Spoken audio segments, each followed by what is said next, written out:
नमस्कार दोस्तों, स्वागत है आपका हमारे इस YouTube चैनल में।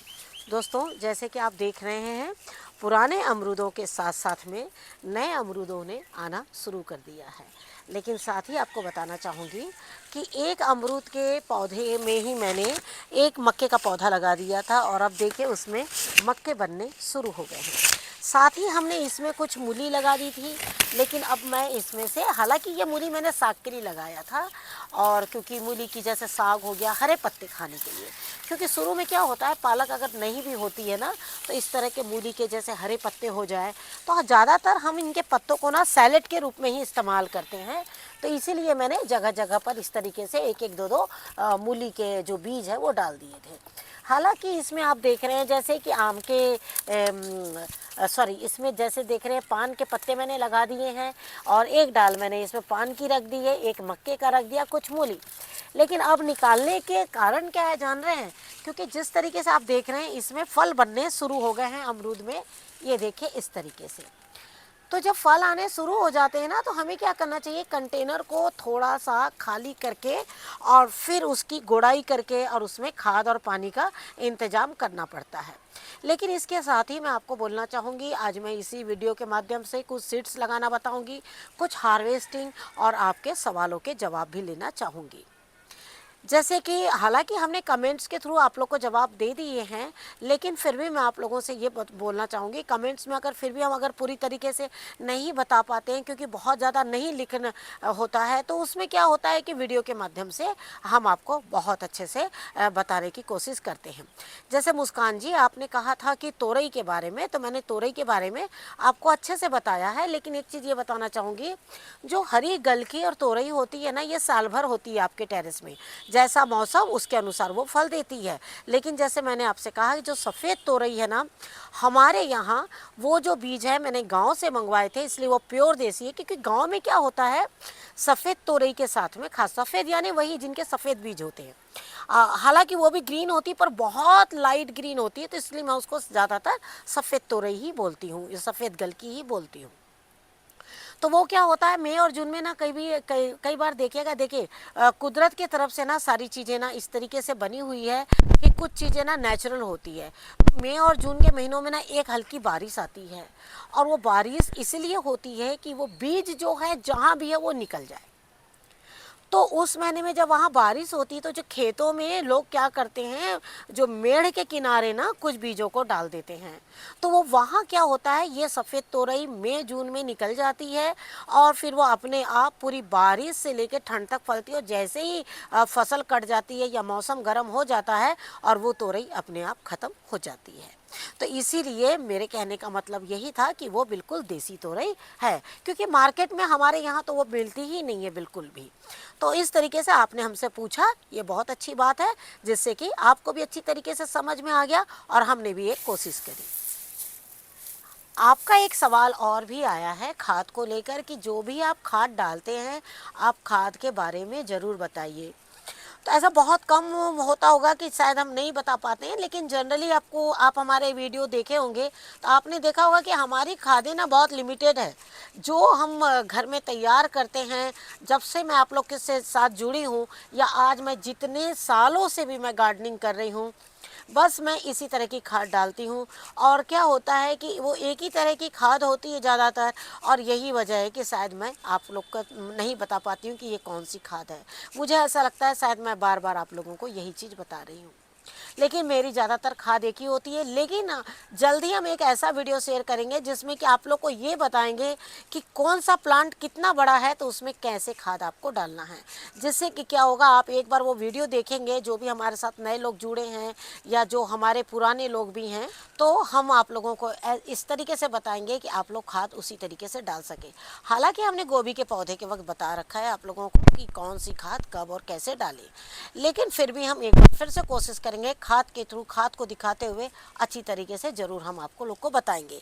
लेकिन इस वक्त मैं कुछ अदरक की हार्वेस्टिंग कर रही हूँ और हाल ही में मैंने अदरक पर भी एक आप लोगों को वीडियो शेयर किया था कि अब आप लोगों ने अदरक में बिल्कुल खाद जो है वो डालिए।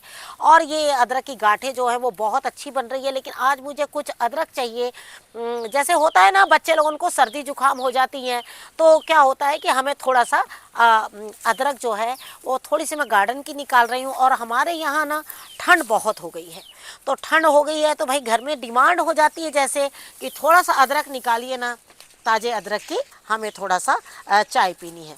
तो इसको देखते हुए देखिए मैंने थोड़ी सी ये अदरक निकाली। मैं बहुत कंजूसी से निकालती हूँ हालांकि अदरकों को, ये देखिए इस तरीके से। तो जब मैं चाय बनाती हूँ तो ज़्यादातर ये अदरक के साथ में इनका भी बिल्कुल इस्तेमाल जो है वो बिल्कुल कर लेती हूँ। लेकिन आज हमने जैसे आपसे कहा कि हम अदरक के साथ साथ आप लोगों को हार्वेस्टिंग के ही साथ साथ आप लोगों को हम कुछ सीड्स के बारे में भी बताएंगे, जिससे कि आप लोग भी उस सीड्स को बिल्कुल लगाएं। आप देख रहे हैं कि हाल ही में हमने बिल्कुल यहाँ देखिए लहसुन लगाया हुआ था और ये देखिए लहसुन देखिए कितने जल्दी निकल गया है। आप समझे नहीं, देखिए मतलब हमने इसमें क्या डाला है खाद, ये हमने आपको बिल्कुल वीडियो शेयर किया है और आप देख सकते हैं कि लहसुन कितने जल्दी फास्ट ग्रो किया है। और अदरक तो आप देख ही रहे हैं लगातार किस तरीके से निकल रहे हैं और हम लगातार इनको अपने खाने में भी अब इस्तेमाल करना शुरू कर दिए, क्योंकि जब अदरक पूरी सूखेगी ना तो पूरा साल भर इसको मुझे स्टोर करना पड़ जाएगा। और अदरक आपको मैं एक चीज़ बताना चाहूँगी, काफ़ी हो जाती है अदरक बहुत अच्छे से। मतलब इसी तरीके से आप बड़े कंटेनर में मत लगाए, ऐसे छोटे छोटे ग्रो बैग में लगा लीजिए। तो पूरी ठंड में क्या होगा, आप अच्छे से पीने के और बाद में थोड़े दिन आप इसे अपने घर की ऑर्गेनिक अदरक भी खा सकते हैं। जैसे अभी आपने देखा मैंने अदरक दिखाया है, लहसुन दिखाया और अब है प्याज की बारी। प्याज आप इस तरह से लेके लगाइए, जिनको बीज में लगाना, बीज से लगाना बहुत कठिन होता है, लेकिन बीज बहुत सस्ते पड़ते हैं, तो मैं तो आपसे कहूँगी बीज से लगाइए। अब बीजों को कैसे करके लगाना है वो चलिए मैं वो भी दिखाती हूँ।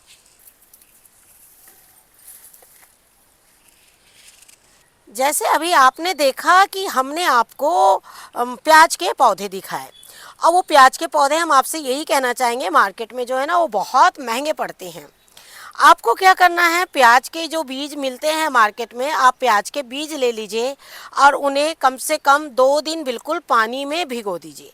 2 दिन पानी में भिगोने के बाद इस तरीके से कम 2 से 3 दिन इसी तरह एक कपड़े में टाइट करके बांध दीजिए। और ध्यान रहे कि कपड़ा जो है वो बिल्कुल कैसा होना चाहिए, गीला होना चाहिए। ये साधारण कॉटन का कपड़ा है, आप कोई भी कपड़ा ले सकते हैं, बस इतना कोशिश करिए कि कपड़ा जो है वो सूखने ना पाए, क्योंकि जब एक बार अंकुरण निकल जाते हैं और अगर आपका कपड़ा सूख गया और बीज सूख गया तो ये अंकुरण मर जाएंगे। जब अंकुरण मर जाएंगे तो दोबारा वो कभी भी अंकुरण जो है वो जीवित नहीं होते।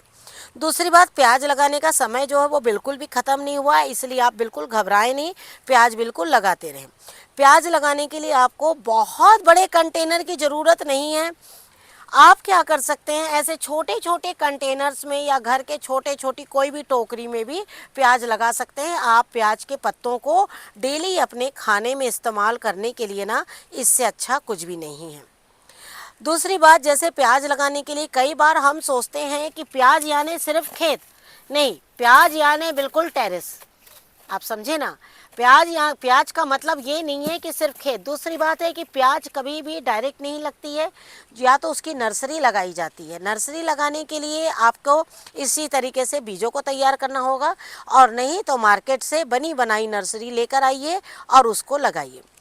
लेकिन आपको फिर से मैं एक बार ये बोलना चाहूँगी कि आप कोशिश करिए, अगर आप कम बजट में काम करना चाहते हैं तो बेस्ट आपके लिए ये होगा, क्योंकि ये 10 या 20 रुपए में कम से कम 1000 बीज करीबन हो जाते हैं।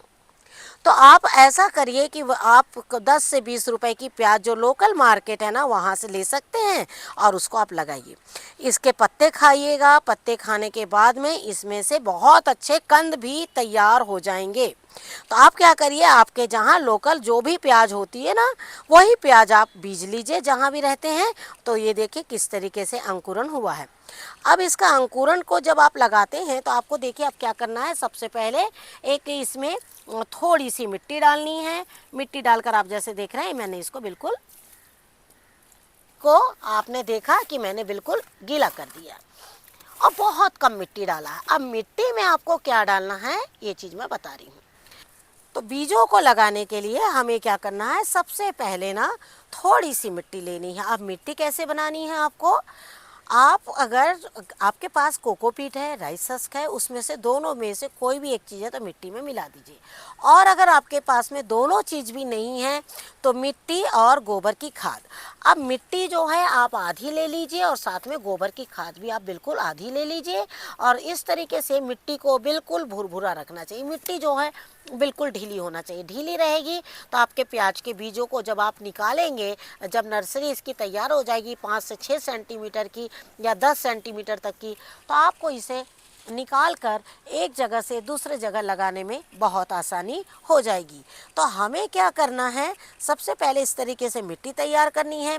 मिट्टी में आप पहले पानी डाल लीजिए और पानी डालने के बाद आप जैसे देख रहे हैं इन अंकुरन को बिल्कुल इस तरीके से छिट दीजिए। ये देखिए इस तरीके से आप देखिएगा कि आपकी प्याज ना, हाँ, मिट्टी में जाने के बाद में वापस जो है आपकी प्याज थोड़ा सा लेट करती है निकलने में, क्योंकि एक कपड़े का टेम्परेचर और एक मिट्टी का टेम्परेचर, दोनों के टेम्परेचर में थोड़ा फ़र्क हो जाता है।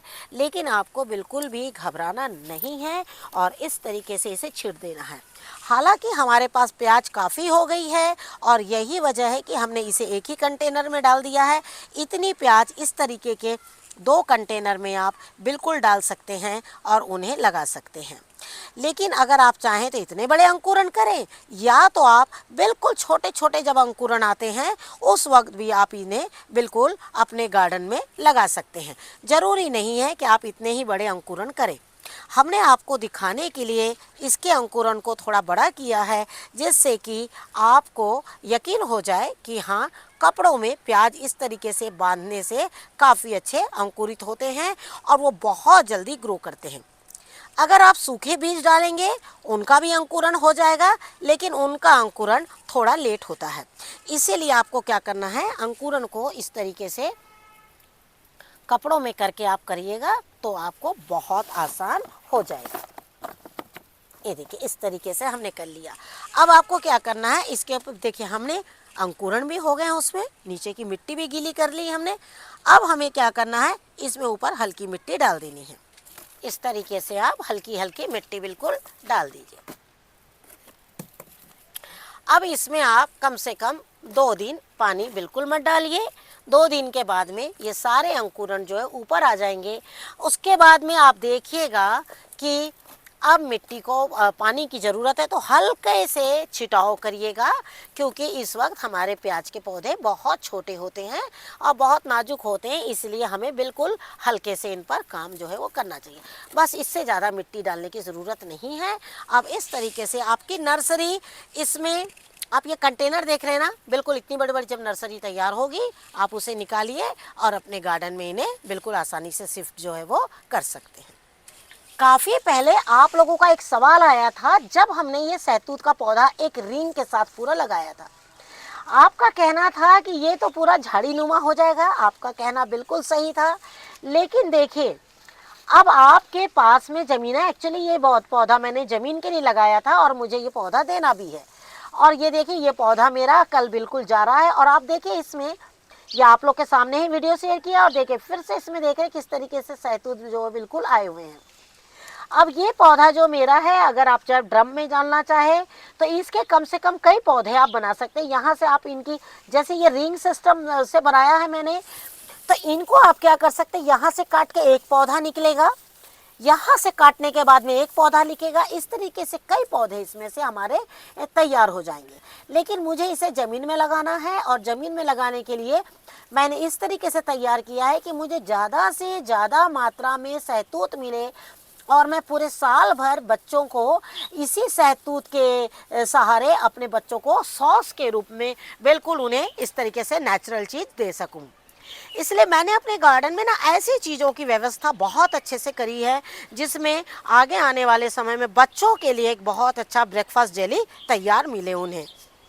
तो आपने देखा ना कि जब हमने ये सहतूत को लगाया था और उसका रिजल्ट्स भी हमने आपको बताया, तो हम आपसे सिर्फ यही कहना चाहेंगे कि हाल ही में जैसे आपने कहा अमरूद का एयर लेयरिंग बताइए, तो उस पर हमने वीडियो शेयर किया हुआ है, आप वहाँ से देखिए और एक बार अमरूद के पौधे को जितने जल्दी एयर लेयरिंग कर सकते हैं आप बिल्कुल कर लीजिए, क्योंकि अभी दिसंबर का ही मंथ चल रहा है, तो हो सकता है आपके पौधे में काफ़ी अच्छी जड़ें जो है वो निकल जाएगी।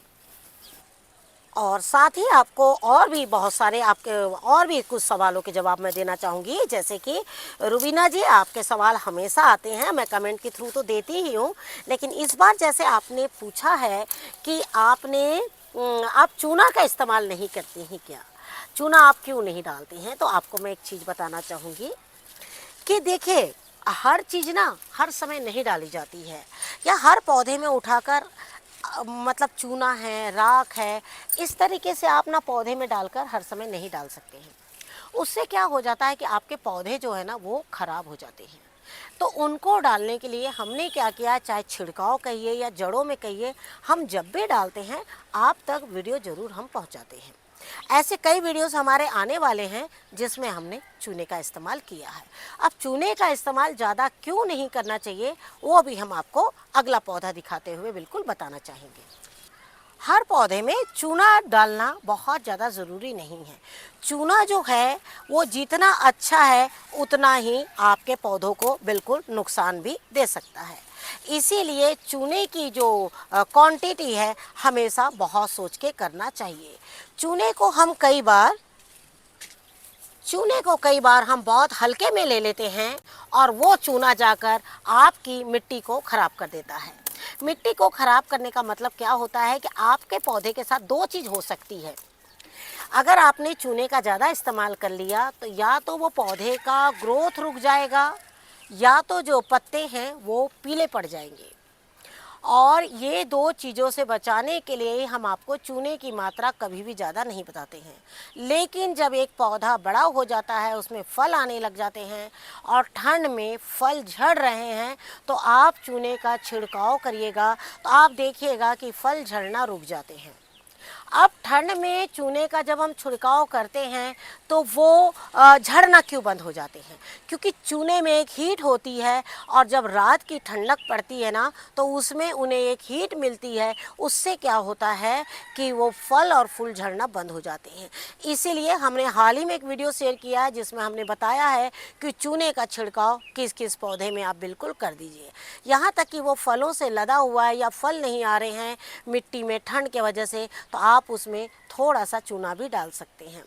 जैसे कि आपका एक सवाल आया है कि बैगन के पौधे को लेकर कि मेरे बैगन के पौधे का ग्रोथ नहीं है, तो आपको बताना चाहूँगी कि बैगन के पौधे में आपने ये तो बताया कि उसका ग्रोथ नहीं है, लेकिन ये नहीं बताया कि वो कितना पुराना है, उसमें आपने क्या खाद डाली है। अभी आप उसकी मिट्टी को कोड़िए और कोड़ने के बाद में मतलब गोड़ाई करिए। गोड़ाई करने के बाद उसमें मिट्टी कुछ अच्छी तरीके से पानी भर दीजिए, कुछ खाद डाल दीजिए और नई मिट्टी डाल दीजिए। आपका पौधा बहुत अच्छा ग्रो करेगा, क्योंकि ये समय जो है ना बैगन के पौधों के लिए ही है। तो इस तरीके से आपको क्या है ना, हम जितनी भी जो चीज़ें पौधों के लिए बहुत अच्छी रहेगी हम आपके साथ में ज़रूर शेयर करेंगे, क्योंकि जिस तरीके से हम आप एक दूसरे से जुड़े हुए हैं, जिस तरीके से हम आप ऑर्गेनिक पद्धति से काम करते हैं, तो हमें क्या है ना, जो खाद हम डालते हैं, जितनी मात्रा में डालते हैं वो आपको बिल्कुल बताते हैं। क्योंकि स्वाभाविक है, जब हम आपके साथ में महीने में 2 बार खाद डाल रहे हैं तो तीसरी बार डालने का सवाल ही पैदा नहीं होता, क्योंकि महीने में 30 दिन ही होते हैं। अब 2 बार डाल दिया तो स्वाभाविक है 15-15 दिन हो गए, तो 15 दिन के बीच में अभी आप खाद डाल ही नहीं सकते, उससे आपका पौधा जो है वो खराब हो जाएगा। पौधे का सबसे पहले ग्रोथ खत्म हो जाएगा, अगर फूल आ रहे हैं तो वो झड़ने लगेंगे, और तीसरी चीज़ है कि पत्ते पूरे पीले पड़ जाएंगे। ये बिल्कुल होता है बहुत ज़्यादा खाद, चूना, राख, ये सब चीज़ों का इस्तेमाल करने से। इसलिए हम जितनी मात्रा बता रहे हैं उतना उतना डालिएगा तो आपके पौधे बहुत अच्छे हो जाएंगे, चाहे वो बैगन कहिए या फिर कुछ भी कहिए। तो इसी तरीके से काम करते रहिए। Thank you very much. नमस्कार, जय हिंद, जय भारत।